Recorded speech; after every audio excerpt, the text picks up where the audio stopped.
Hello everyone, so this is Akshita. So actually today we are going to start from SST, actually from the term 2.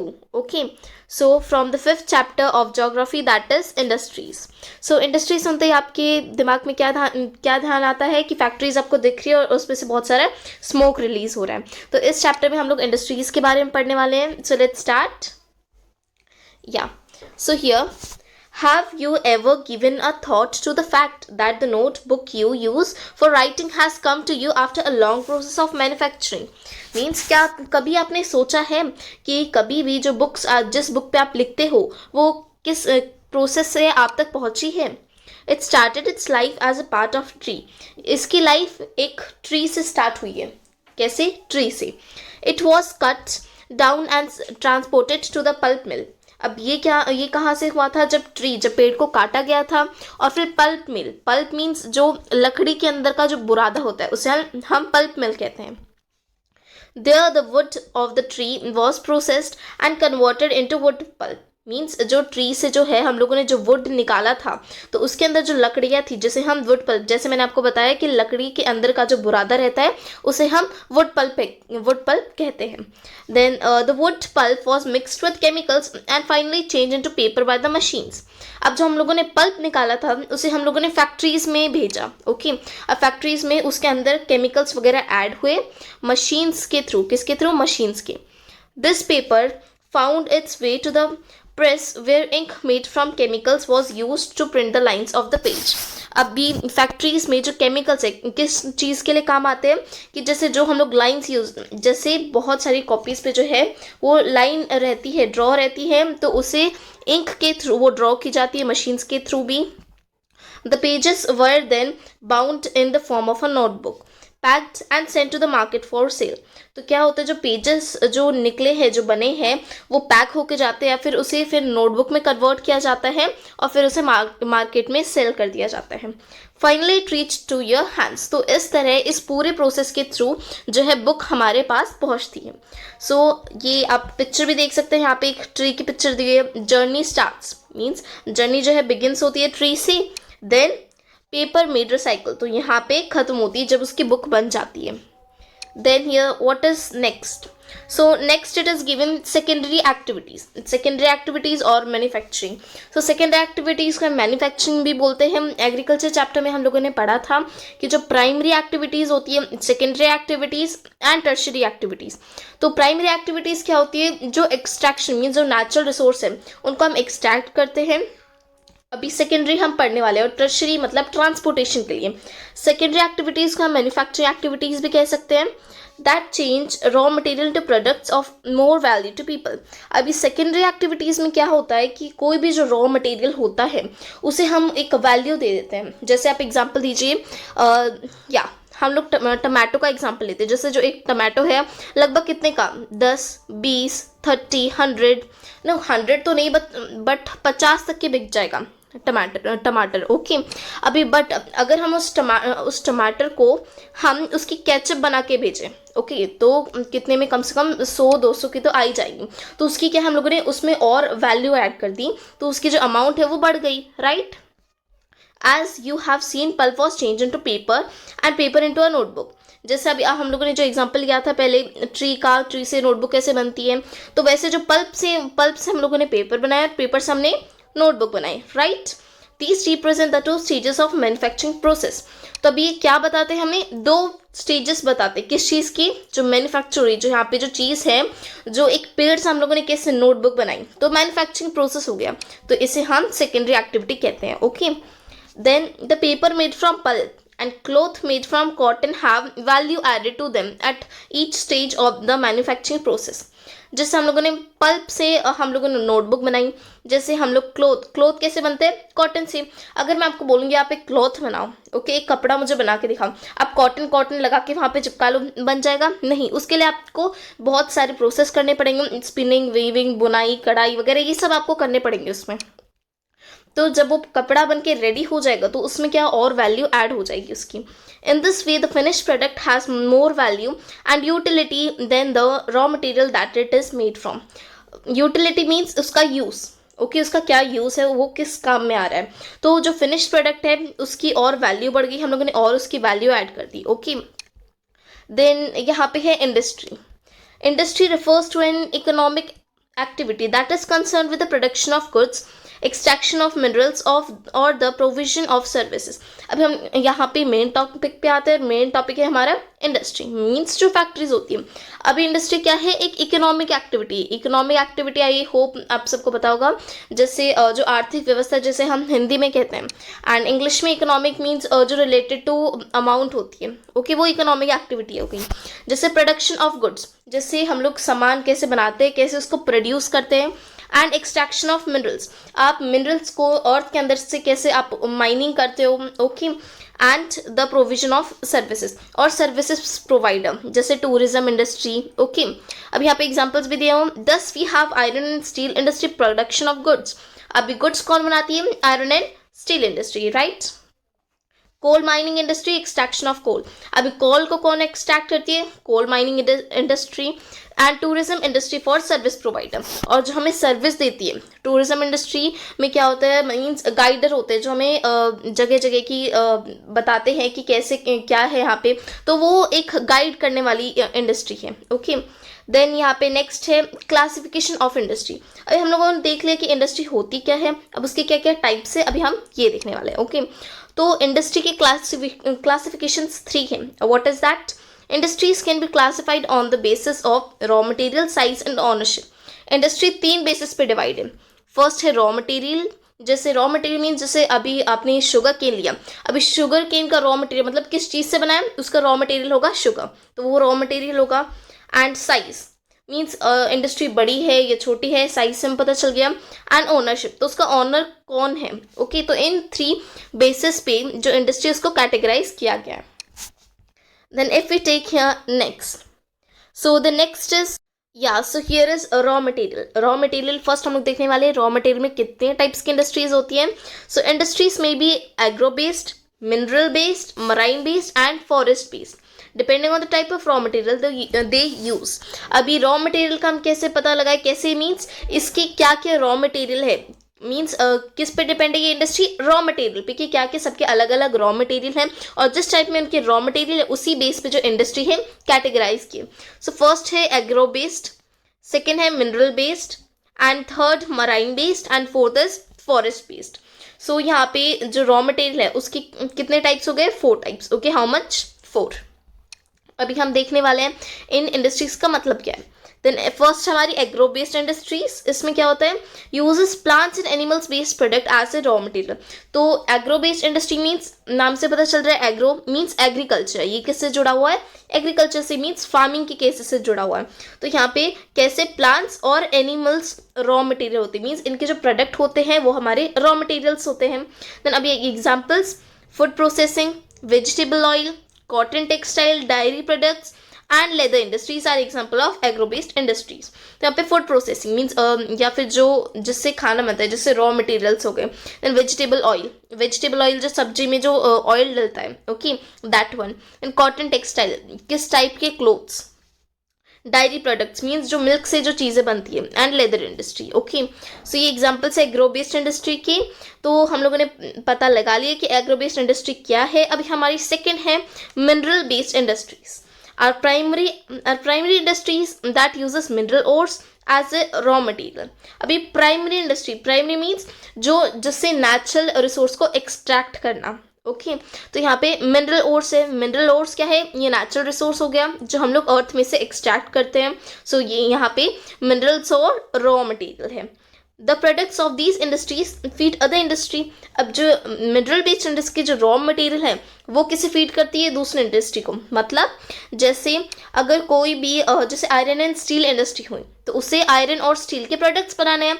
अब उसे iron और steel कहाँ से मिलेगा, of course mineral based industry से, right. तो mineral based industry दूसरी industry को भी चलाने में हेल्प करती है। Okay, the development of the other industry too. Iron made from iron ore is a product of mineral based industry. अभी आयरन कैसे बना है, आयरन ओर से, राइट। अभी हम लोगों ने आयरन ओर एक्सट्रैक्ट किया, उससे हम लोगों ने आयरन निकाला। Then this is used as raw material for the manufacturing of a number of other products such as heavy machineries, building materials and railway coaches. तो अभी कहाँ कहाँ यूज़ होती हैं, जैसे हैवी मशीनरी, बहुत ज़्यादा जब मशीन्स हो जाती है, हैवी मशीन हो जाती है, तो हैवी मशीनरी, बिल्डिंग मटेरियल, अगर कोई भी बिल्डिंग हमें बनानी है, कुछ बनाना है, okay, then tall tall buildings जो होती है उसके लिए भी काम आती है। एंड रेलवे कोचेस, और रेलवे जो लाइन्स रहती है, जो पटरी जिसे हम बोलती हैं, तो उसमें भी हेल्प करती है बनाने में। Marine based industries uses product from the sea and oceans as raw material. अभी जो मराइन बेस्ड इंडस्ट्री होती है, मराइन मतलब इसमें हमें नाम से पता चल रहा है, मराइन मीन्स जो रिलेटेड टू ओशंस, ओके, जैसे समुंदर, सी, ओशंस वगैरह, तो इनके रॉ मटेरियल आते हैं सी एंड ओशन प्रोडक्ट से, okay. Industries processing sea food और manufacturing fish oil are some example. तो यहाँ पे क्या क्या एग्जाम्पल्स दिए हुए हैं, सी फूड मीन्स जो हम लोग फिशेस को जो खाना खिलाते हैं, और मैन्युफैक्चरिंग फिश ऑयल या फिर जो मछली का तेल जिसे हम बोलते हैं, तो वो एग्जाम्पल्स हैं यहाँ पे। तो हम लोगों ने थर्ड टाइप की भी देख ली। एंड फोर्थ टाइप की है फॉरेस्ट बेस्ड इंडस्ट्रीज। अभी हमें फॉरेस्ट के नाम से पता चल गया कि कुछ रिलेटेड टू ट्रीज हैं। Utilise forest produce as raw material means अब इनकी ये प्रोडक्ट, ओके, मीन्स फॉरेस्ट के जो प्रोडक्ट्स है उससे जो है फॉरेस्ट बेस्ड इंडस्ट्रीज डेवलपमेंट होता है उसका। Then the industries associated with forest as pulp and paper, pharmaceuticals and furniture and buildings. जैसे अगर किसी को एज यूजुअली जैसे हम देखते हैं कुछ डॉक्टर्स वगैरह जिन्हें जैसे हम बोलते हैं जड़ी बूटी, ओके, जो जड़ी बूटी यहाँ पे है, तो जड़ी बूटी से कुछ ला के दवाई बनाना, उसे हम बोलते हैं फार्मास्यूटिकल्स, ओके, फार्मास्यूटिकल्स। यहाँ पे फर्नीचर है और बिल्डिंग्स, जैसे ये सब हमें बनानी है तो हम लोग यूजुअली जो ट्रीज है वो काट के लेके आते हैं, राइट, बट ऐसा हमें करना नहीं चाहिए, but in book it is written so we have to read that. तो ये थी हमारी 4 टाइप्स की इंडस्ट्रीज जो मैंने अभी आपको बताया। अब यहाँ पे एक एक्टिविटी दी गई है, activity is that give some examples of agro based industry. तो यहाँ पे आपको और एग्जांपल्स देने हैं। Agro based industry means related to the agriculture. So here हम लोगों ने ये देख लिया कि 1 टाइप का means on the basis of raw materials we have seen. तो अभी सेकेंड टाइप है, what is second type? Second type is on size, means किस टाइप पे, साइज पे डिपेंड करती है, okay. So we are going to see that, या here is it. Size is, it refers to the amount of capital invested, number of people employed and the volume of production. Means इसमें हम ये देखा जाता है capital, capital means कितने जो amount of money you have invested in that, means कितने money जो है आपने, कितने अमाउंट ऑफ कैपिटल आपने इन्वेस्ट की है, और कितने लोग आपने मीन्स एज अ लेबर आपने रखे हुए हैं, and the volume of production means कितना प्रोड्यूस हुआ है, कितना आउटपुट आपको मिला है। Based on the size, industries can be classified into small scale and large scale industry. अभी size के basis पे कितने types की industry है? 2 types. First is small scale and second is large scale. So we are going to read about one of them. Then cottage or household industries are a type of small scale industries where the products are manufactured by hand by the artisans. So small scale industries हमें नाम पे पता चल रहा है कि छोटे स्तर पर काम करती है। जैसे कॉटेज मीन्स जो स्मॉल स्केल इंडस्ट्री, जैसे हम कॉटेज इंडस्ट्री भी बोल सकते हैं। जो house hold means house hold labour, जो मीन्स घर के ही लोग होते हैं वही हेल्प करते हैं, एंड जो आप जो भी प्रोडक्ट मैन्युफैक्चर होते हैं, जो भी बनाए जाते हैं, तो वो वूवन किए जाते हैं, मीन्स हैंड से, हाथ से बनाए जाते हैं by the artisans. Basket weaving, pottery and other handicrafts are example of cottage industry. अभी दूसरी एग्जाम्पल क्या है कॉटेज इंडस्ट्री? जैसे बास्केट वीविंग मीन्स बास्केट को बुनना, पॉटरी मीन्स जो पॉट बनाना, अदर हैंडीक्राफ्ट और भी बहुत सारी जो हाथ की कलाएं होती है बहुत सारी हैं, तो वो एग्जाम्पल्स होगी कॉटेज इंडस्ट्री की। Then small scale industries use less amount of capital and technology as compared to large scale industries that produce large volumes of product. Means जो छोटी इंडस्ट्रीज़ हैं, जो हम देखें स्मॉल स्केल इंडस्ट्रीज़ हैं, वो बहुत ही मीन्स उनका जो कैपिटल इन्वेस्ट होता है बहुत ही कम होता है, और जो उनकी टेक्नोलॉजी है वो भी मीन्स इतनी ज़्यादा हाईली डेवलप्ड नहीं है as compare to large scale industries, okay. तो उनका जो प्रोड्यूस होता है वो भी बहुत ही कम होता है। Investment of capital is higher and the technology used is superior in large scale industries. अभी मतलब जो लार्ज स्केल इंडस्ट्रीज़ में जो भी मशीन्स, जो भी टेक्नोलॉजी यूज़ हो रही है, वहाँ पे कैपिटल का इन्वेस्टमेंट वो भी ज़्यादा है, और जो टेक्नोलॉजी यूज़ हो रही है वो भी सुपीरियर मीन्स बहुत ज़्यादा डेवलपमेंट है, बहुत ज़्यादा डेवलप्ड है। Silk weaving and food processing industries are small scale industry. अभी स्मॉल स्केल इंडस्ट्री जैसे सिल्क वीविंग, जो सिल्क की बुनाई, जो सिल्क है उससे कोई कपड़ा बनाना, उसकी बुनाई करना, फूड प्रोसेसिंग या फूड जो है उसको प्रोड्यूस करना, तो वो एग्जाम्पल्स है स्मॉल स्केल इंडस्ट्रीज के। Then production of automobiles and heavy machinery are large scale industries. अगर अभी हम देखा जाए तो ऑटोमोबाइल्स मीन्स जो व्हीकल्स होते हैं, या हैवी मशीनरी जो बहुत ज़्यादा भारी भारी भरकम मशीन्स होती हैं, वो किस चीज़ का एग्जाम्पल है? लार्ज स्केल इंडस्ट्री, क्योंकि बहुत ही ज़्यादा डेवलप्ड, क्योंकि बहुत ही ज़्यादा सुपीरियर जो टेक्नोलॉजी है वो यूज़ होती है लार्ज स्केल इंडस्ट्रीज में। ओके, सो यहाँ पे जो साइज के बेसिस पे वो भी हमारी कंप्लीट हो चुकी है। And if we see the third type, so third type है ऑनरशिप। ऑनरशिप मीन्स कौन उसका ओनर है उस इंडस्ट्री का। सो वो हम देखने वाले कितने टाइप्स की है, या इट इज हियर।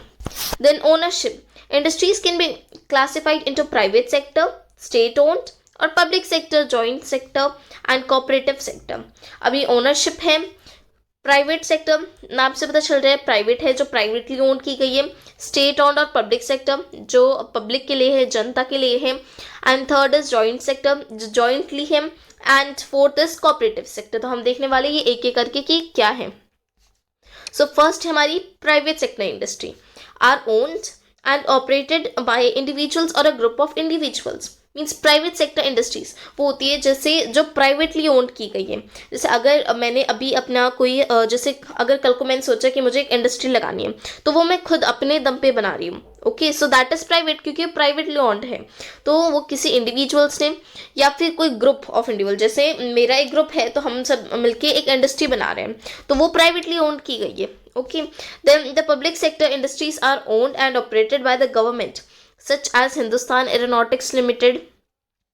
सो यहाँ पे एग्जांपल दिया गया है पब्लिक सेक्टर इंडस्ट्रीज मीन्स जो पब्लिक की होती है, तो वो उसको कौन ओन करता है? वो गवर्नमेंट की होती है, राइट। देन जैसे example are here that is Hindustan Aeronautics Limited, these are the examples given here. And Steel Authority of India Limited. Then ये हमारे सेकेंड टाइप की हो गई पब्लिक सेक्टर इंडस्ट्रीज।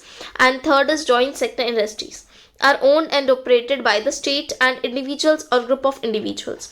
और जो जॉइंट सेक्टर इंडस्ट्रीज होती है वो कौन ऑपरेट करता है?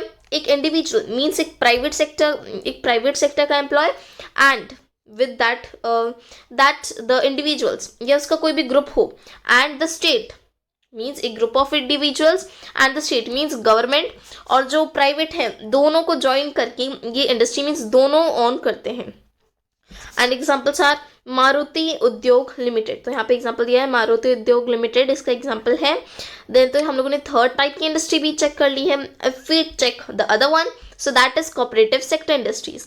सो यहाँ पे क्या होता है? These industries are owned and operated by the producers और supplies of raw material, workers और बोथ। तो यहाँ पे क्या होता है? जैसे कोऑपरेटिव सेक्टर मीन्स जॉइंटली होती है। वैसे जो पहले वाली जॉइंट में वो तो था गवर्नमेंट और प्राइवेट के बीच में, यहाँ पे मीन्स जो प्रोड्यूस कर रहे हैं, जो सप्लाई कर रहे हैं, तो वही उसके ओनर है। ओके, जैसे यहाँ पे एग्जांपल दिया है Anand Milk Union Limited and Sudha Dairy. तो ये एक सक्सेस स्टोरीज है किस चीज़ की? Cooperative venture means cooperative sector की बहुत ही सक्सेस स्टोरीज हैं, like Anand Milk Union Limited and Sudha Dairy. तो आनंद मिल्क, ये हम सबने सुना होगा कि अमूल दूध पीता है इंडिया, राइट। तो इसमें क्या है? जो लोग प्रोड्यूस कर रहे हैं वही इसके ऑनर हैं। ओके, तो मीन्स सबको इक्वली डिस्ट्रीब्यूट किया जाता है अमाउंट, मीन्स जितना भी वो सेल करते हैं। यहाँ पे image is given Sudha dairy in cooperative sector. तो इस Sudha dairy you can see here, okay, it is written that.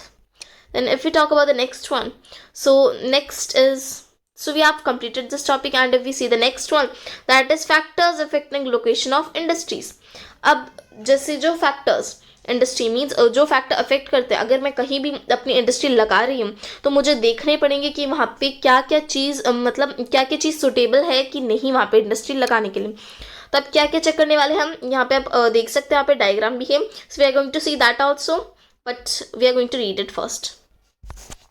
The factors affecting the location of industries are the availability of raw material, land, water, labor, power, capital, transport and market.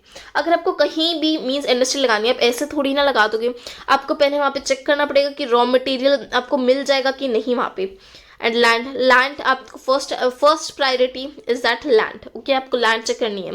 Then water supply ठीक से हो रही है कि नहीं। Labour okay, labour अब भी adequate supply होनी चाहिए उसकी। देन पावर, यहाँ पे इलेक्ट्रिसिटी नहीं है तो मशीन्स कैसे वर्क करेगी। Capital, without capital you can't start any industry. Then transport means ये तो सोचा कि आपने मीन्स जो प्रोड्यूस करना है वो आपने बना दिया, अब ट्रांसपोर्ट ही नहीं है ले जाने के लिए। एंड मार्केट तो मोस्ट इंपॉर्टेंट थिंग है, means all these are important, market भी होना चाहिए। अभी आपने प्रोड्यूस कर लिया, उसको बेचोगे कहाँ पे, मार्केट पे, एंड अगर वो नहीं होगा तो आप कैसे बेच पाओगे। ओके, सो यही आपको दिए गए इस डायग्राम में, this industry which is setted up and for market, capital, labour, raw material, power, land, transport. So ये सब चीज़ें हैं जो हमें ये these all are the factors which influence an industry. Okay, so ये कुछ फैक्टर्स हैं ये जो मीन्स इंडस्ट्री को इफेक्ट करते हैं। So if we see the next year, industries are situated where some of all of these factors are easily available.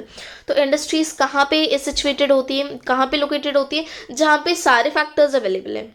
Okay, जहाँ पे सारे फैक्टर्स अवेलेबल हैं। अगर कुछ भी रहे, अगर कुछ फैक्टर्स भी अवेलेबल रहेंगे, मीन्स एक दो अगर नहीं रहा तो आप कॉम्प्रोमाइज़ कर लोगे उतना।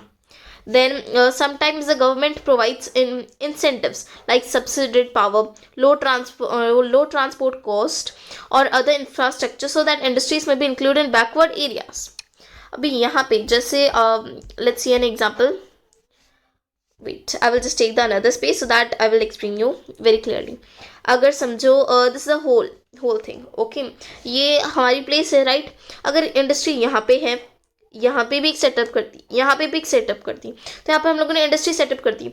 बट ये इतना जो है ये है रूरल एरिया, मीन्स ये विलेज का एरिया है, और ये जो इतना जहाँ पे हम लोगों ने इंडस्ट्री सेटअप की थी वो सिटीज़ का है, क्योंकि सिटीज़ में सारे फैक्टर्स अवेलेबल रहते हैं, तो वहाँ पे ही जो इंडस्ट्रीज़ है ज़्यादा रहती है। बट विलेज में अगर नहीं है, बट जो गवर्नमेंट चाहती है कि विलेज में भी बने, तो वो क्या करते हैं, कुछ इंसेंटिव्स मीन्स कुछ लालच देते हैं, ताकि अगर आप यहाँ पे इंडस्ट्री सेटअप करोगे तो आपको ना ही टैक्स भरना पड़ेगा।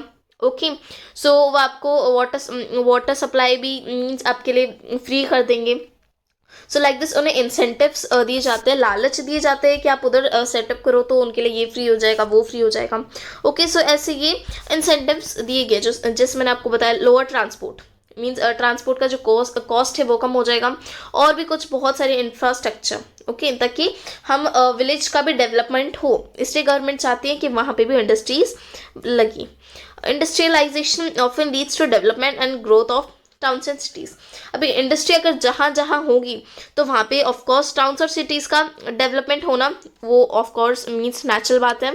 सो ये हम लोगों ने देखा कि factors affecting location of industries. तो अभी हमारा नेक्स्ट टॉपिक है इंडस्ट्रियल सिस्टम। अभी इंडस्ट्रियल सिस्टम में क्या है, and industrial system consist of input, processes and output.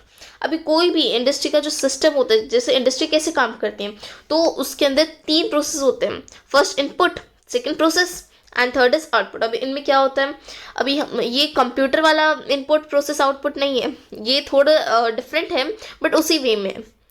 So the input are the raw materials, labor and cost of land, transport, power and other infrastructure. Means input means वो जो आपने लगाए हुए हैं, okay, जो आपने things आपने लगाए हुए हैं, जैसे अभी क्या क्या लगाया आपने, raw material, labor and cost of land की कितनी amount you have to pay, transport, power और भी बहुत सारी चीज़ें जो आपने बस इनपुट में डाला है। अभी then next is process. The process include a wide range of activities that convert the raw material into finished product.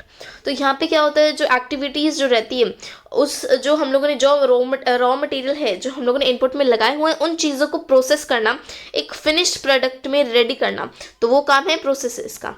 And the output, अभी आउटपुट क्या निकलेगा हमारा, are the end product and the income earn from it. ये क्या है, अभी हमारा बस आउटपुट में क्या है, जो हम लोगों ने फिनिश प्रोडक्ट रेडी किए उसको सेल करना, और उससे जो इनकम हम लोगों ने अर्न किए वो आउटपुट हो जाएगा हमारा। Then in case of the textile industry the input may be cotton, human labour, factory and transport cost.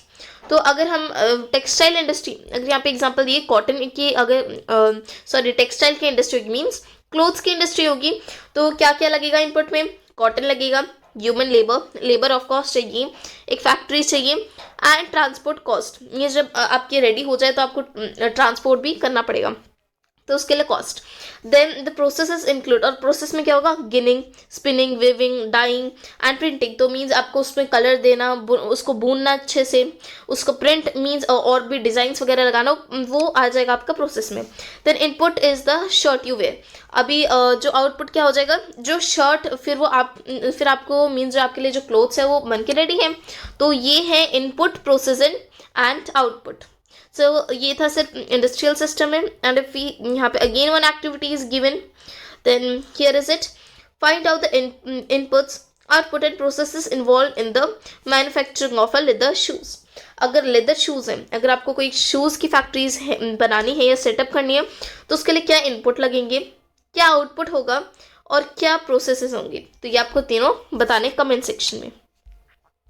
Then next is industrial region. Then industrial region means ये हमें पता चल रहा है ये एक रीजन है जहाँ पे बहुत सारी इंडस्ट्रीज, तो हम और उसको डिटेल्स में पढ़ने वाले हैं। Industrial regions emerge when a number of industries located close to each other and share the benefit of their closeness. Means एक ही जगह पे, एक ही रीजन में बहुत सारी जब इंडस्ट्री लगाई जाती है तो उसे हम बोलते हैं इंडस्ट्रियल रीजन। तो let's take an example that ये यहाँ पे है, तो यहाँ पे इतने एरिया में मैंने एक इंडस्ट्री लगाई, अब मुझे देख के आपने एक इंडस्ट्री लगाई, फिर आपके फ्रेंड ने लगाई, फिर उसके फ्रेंड ने, फिर उसके फ्रेंड ने, तो ऐसे जैसे यहाँ पे बहुत सारी इंडस्ट्री हो गई, बहुत सारी इंडस्ट्री होगी, राइट। तो ये क्या हो जाएगा, इंडस्ट्रियल रीजन बन जाएगा। सो ये है इंडस्ट्रियल रीजन, जहाँ पे एक ही रीजन में बहुत ही सारी इंडस्ट्रीज सेटअप हुई है और उनके जो बेनिफिट है वो मीन्स एक दूसरे के साथ शेयर कर रहे हैं। Then major industrial region of the world are eastern north America, western and central Europe, eastern Europe and eastern Asia. So यहाँ पे कुछ एग्जांपल्स ये वर्ल्ड की, मीन्स वर्ल्ड में जहाँ जहाँ इंडस्ट्रियल रीजन ज़्यादा है, तो वो है eastern north America, western and central Europe and eastern Europe and eastern Asia. अभी मैं आपको मीन्स मैप या वी आर हैविंग, सो यहाँ पे क्या बोला है, eastern north America. So we know that north America is here and north, if we say north is the upside, and इसमें बोला है eastern side, means something here it could be, okay. तो यहाँ पे है ये industry. And if we say western and central Europe, okay. So और भी यहाँ पे बहुत सारे, जैसे if we this is the Africa, okay, Europe है बहुत, जैसे यहाँ पे बहुत सारे दिए गए हैं। ऑफ इंडिया, अभी इंडिया के भी हैं, यहाँ पे इंडिया के लिखे नहीं है but there are many, eastern Europe and eastern Asia. अगर आपको वेस्टर्न सेंट्रल यूरोप, जैसे यूरोप यहाँ पे है, तो वेस्टर्न कौन साइड होगा, इस साइड, एंड सेंट्रल मीन्स थोड़ा सा बीच में, बट वो थोड़ी वेस्टर्न साइड होगा, ओके। सो यहाँ पे वो आ जाएगा western central Europe. Then major, now अभी इंडिया की है, major industrial regions tend to be located in the temperate areas near sea ports and specially near cold fields. जो मीन्स इंडस्ट्रीज होती है कहाँ ज़्यादा रहती है, टेम्परेट एरियाज, मीन्स जहाँ पे सुटेबल क्लाइमेट रहता है। अगर सुटेबल क्लाइमेट रहेगा, जो लेबर है उनको भी मीन्स मोड होगा कि और काम करे अच्छे से, जो है वो काम कंप्लीट होगा।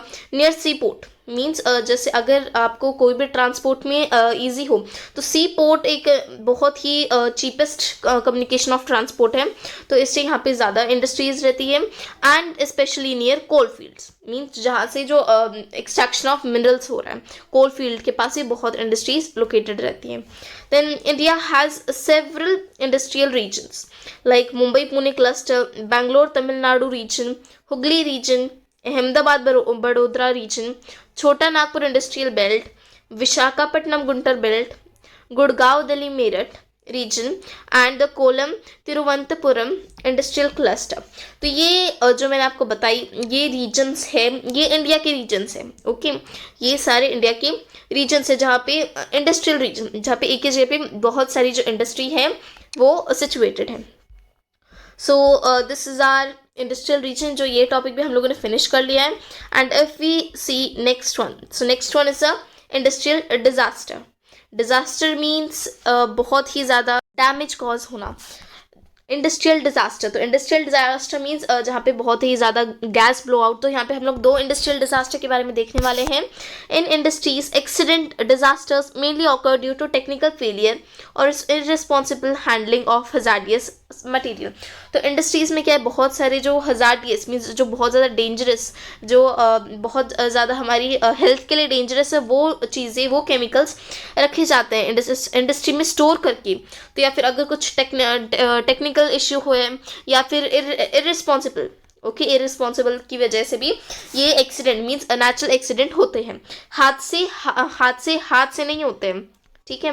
देन यहाँ पे जो फर्स्ट हमारे पास है disaster, that is one of the worst industrial disaster of all time occurred in Bhopal on 3 December 1984 around 12:30 AM. तो ये कब हुआ, ये भोपाल में मीन्स एमपी मध्य प्रदेश में हुआ है.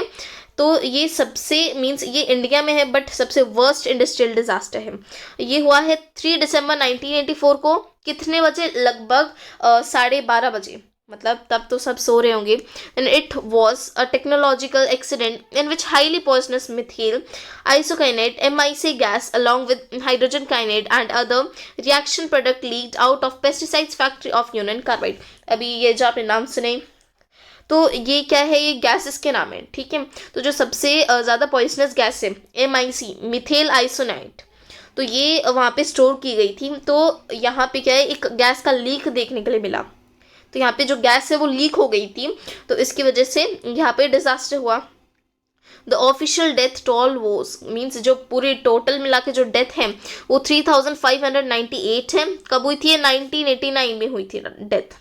Then thousands who survived still suffer from one or many elements like blindness, impaired immune system, gastrointestinal disorders. It means that जैसे बहुत जो हज़ारों लोग हैं मीन्स जो बच गए बट उन्हें अभी बहुत ज़्यादा सफ़र करना पड़ रहा है. क्यों, ब्लाइंडनेस, कुछ लोग अंधे हो गए. इम्पेयर्ड इम्यून सिस्टम के किसी का जो इम्यून सिस्टम है वो ख़राब हो गया. गेस्ट्रोनोलिकल डिसऑर्डर मीन्स समटाइम्स जो जब ये गैस लीक होते हैं तो कहीं कहीं से जल भी जाता है, ओके, मैनी टाइम्स. सो यहाँ पे union carbide factory, so like this factory, okay, it is union carbide factory.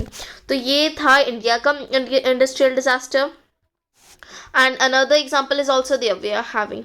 So another is of Bhopal gas tragedy. ये कहाँ हुई था, ये चाइना में. In another accident on 23 December 2005 due to gas well blowout in Gaikyo, Chongqing, China, 243 people died, 9,000 were injured and 64,000 were evacuated. सो यहाँ पे जो ये दूसरा हादसा है जो हुआ था चाइना में, चोंगकिंग, ये गायो कोइंग मीन्स ये चाइना के नाम है प्लेसेस की. तो 243 पीपल इसमें डाइड हुए थे. मीन्स ये तो बस इसे बताया गया, क्या पता इससे ज़्यादा होंगे या इससे कम. और 9,000 जो पीपल हैं वो इंजर्ड हुए थे एंड 64,000 इवैक्यूएटेड, ओके, मीन्स इतने लोगों को सफ़र करना पड़ा. Then many people died because they were unable to run after the explosion. Means अभी ये हादसा भी रात को हुआ था, ठीक है. तो सब सो रहे, अभी किसको क्या पता था कि ये हादसा हो जाएगा रात को. सब ये सोच के थोड़ा ना सोते कि हम कल नहीं उठेंगे, राइट. सो इसकी वजह से ये रात को ही एक्सप्लोजन था, तो कुछ लोग रात को ही डाई हो गए थे. Then those who could not escape in time suffered burnt to the eyes, skin and lungs from the gas. तो अब जो गैस यहाँ पे जो ब्लो आउट मैं आपको बताती हूँ क्या होता है. ब्लो आउट जैसे यहाँ पे जो कुछ गैसेस जो रहती है स्टोर की जाती है इधर अंदर, ओके. सो ये हमारी इंडस्ट्री है, right. Wait, let me make like this. ये गैस है, okay, gas tragedy and here कुछ हम लोगों ने ये सब बनाए इंडस्ट्री वगैरह के. बट जो गैस है इसको ये ब्लो आउट तो होती है, ओके, यहाँ से थोड़ी सी निकलती है, बट यहाँ पे जो है जो मशीन्स लगी रहती है जिससे लिमिटेड निकलती है. बट अभी ये जो मशीन से यहाँ पे कुछ टेक्नोलॉजिकल इशू हुआ था, तो ये गैस बहुत ही ज़्यादा ब्लो आउट हो गई थी, तो इससे इसे गैस ब्लो आउट कहते हैं. सो इसकी वजह से यहाँ पे बहुत सारे लोगों जो बच गए उनको भी बहुत ही सफ़र करना पड़ रहा है, जैसे उनकी आईज़, स्किन, उनको भी बहुत ही ज़्यादा डैमेज हुआ है. सो ये था चाइना का डिज़ास्टर. देन यहाँ पे आप देख सकते हो कि जो बच रहे हैं उन्हें बहुत सफ़र करना पड़ रहा है, right. Then rescue operation in गायक्वांग. एंड अब ये हम लोगों ने देखा कि इंडस्ट्रियल डिजास्टर, अभी क्या क्या रिस्क रिडक्शन मेजर्स, अभी इससे क्या क्या हम लोग बचने के रास्ते अपना सकते हैं, ओके, अगर अचानक से हो जाए तो densely populated residential area should be separated far away from the industrial areas, means जहाँ जहाँ पे जो जो इंडस्ट्रीज है उनको कहाँ पे सेटअप करना, जो रेजिडेंशियल एरियाज है जहाँ पे मतलब बहुत ज़्यादा लोग रह रहे हैं, जो सोसाइटी है, तो उससे इंडस्ट्री दूर सेटअप होनी चाहिए, ओके। तो ये हम लोग रिडक्शन मेजर्स ले सकते हैं। People staying in the vicinity of industry should be aware of the storage of toxins and hazardous substance and the possible effects in case if an accident occur, means जो जो लोग industry के पास रह रहे हैं तो वो भी अवेयर होने चाहिए कि क्या क्या मटेरियल्स रखे हैं और उनसे क्या क्या उनको मेजर्स लेने चाहिए। जैसे जो मास्क है वो मेडिकल वाला मास्क जो उनके पास होना चाहिए, अगर अगर भगवान ने करे अगर ऐसा एक्सीडेंट हुआ तो वो मीन्स प्रिपेयर रहे उसके लिए। Then third is fire warning and fighting system should be improve. अभी अगर इंडस्ट्री में अगर कोई मशीन्स मीन्स अगर मशीन ब्लास्ट हुई है, ठीक है, तो फायर वार्निंग सिस्टम या फायर फाइटिंग सिस्टम वो भी इम्प्रूव होना चाहिए। And fourth storage capacity of toxic substance should be limited, और टॉक्सिक सब्सटेंस मीन्स जो बहुत ज़्यादा हजार्डियस सब्सटेंस होते हैं, डेंजरस होते हैं, तो वो डेंजरस की जो कैपेसिटी, जो स्टोर करने की कैपेसिटी, वो भी लिमिट में होनी चाहिए। Then fifth is pollution dispersion qualities in the industries should be improved। अभी pollution dispersion qualities means जो pollution अगर means इंडस्ट्री में ज़्यादा pollution ना हो, ओके, उसकी वजह से उसे भी improve करना चाहिए। So this is a risk reduction measures and ये हमारे कंप्लीट हो चुका है यहाँ पे। And if we see next is the distribution of major industries. तो यहाँ पे एक डू यू नो बॉक्स है, लेट्स रीड दिस। जो डू यू नो बॉक्स होते हैं बहुत ही ज़्यादा इंपॉर्टेंट होते हैं। देन यहाँ पे emerging industries are also known as sunrise industries. Emerging industries मतलब जो अभी अभी इंडस्ट्री जस्ट सेटअप हुई है, उसको कुछ ही टाइम हुआ है सेटअप हुए, या कुछ इंडस्ट्रीज अभी भी सेटअप हो रही है, तो उन्हें हम क्या बोलेंगे, sunrise industry, sunrise, okay. Then these include information technology, wellness, hospitality and knowledge. मतलब यहाँ पे जो इंडस्ट्री, जो सनराइज इंडस्ट्रीज है, उसमें अब कौन सी आती है, इंफॉर्मेशन टेक्नोलॉजी, जिसे हम बोलते हैं आईटी इंडस्ट्री। आपने बहुत बार सुना होगा, कुछ लोग बोलते हैं अरे हम तो आईटी इंडस्ट्री में काम कर रहे हैं, so that is IT, information technology, wellness, hospitality and knowledge. So ये इंडस्ट्रीज होती हैं जिन्हें हम सनराइज इंडस्ट्री कहते हैं। Emerging industries are known as sunrise industries. So let's finish this topic also, distribution of major industries। So जो distribution है, जो major industries जहाँ पे distribute हुई हैं, अभी जो कौन कौन सी major industries हैं हम वो देखने वाले हैं और उनका distribution कैसे distribute हुई है। Then the world's major industries are the iron and steel industry, the textile industry, the information technology industry. ये जो मीन्स वर्ल्ड्स मेजर इंडस्ट्री, जो सबसे मेजर इंडस्ट्री, जो मेन इंडस्ट्री रहती है वो है आयरन एंड स्टील इंडस्ट्री, जहाँ से आयरन और स्टील के जो है प्रोडक्ट्स बनते हैं। टेक्सटाइल इंडस्ट्री, जहाँ पे क्लोथ्स अलग अलग वेराइटी के, अलग अलग डिज़ाइंस के क्लोथ्स प्रिंट होके आते हैं। द इंफॉर्मेशन टेक्नोलॉजी इंडस्ट्री, ये इंफॉर्मेशन टेक्नोलॉजी सनराइज इंडस्ट्री है, ठीक है, because it is just emerging. The iron and steel and textile industries are the older industries, while information technology is an emerging industry। ये just मैंने अभी आपको बताया। Iron और स्टील इंडस्ट्री और एंड टेक्सटाइल इंडस्ट्री ये क्या है, पुरानी है। ये इंडस्ट्रीज मतलब बहुत पहले से ही सेटअप हुई है, बट जो आईटी जो इंडस्ट्री है ये emerging मीन्स सनराइज इंडस्ट्री है। So if we talk about next here, the countries in which the iron and steel industry is located are Germany, USA, China, Japan and Russia.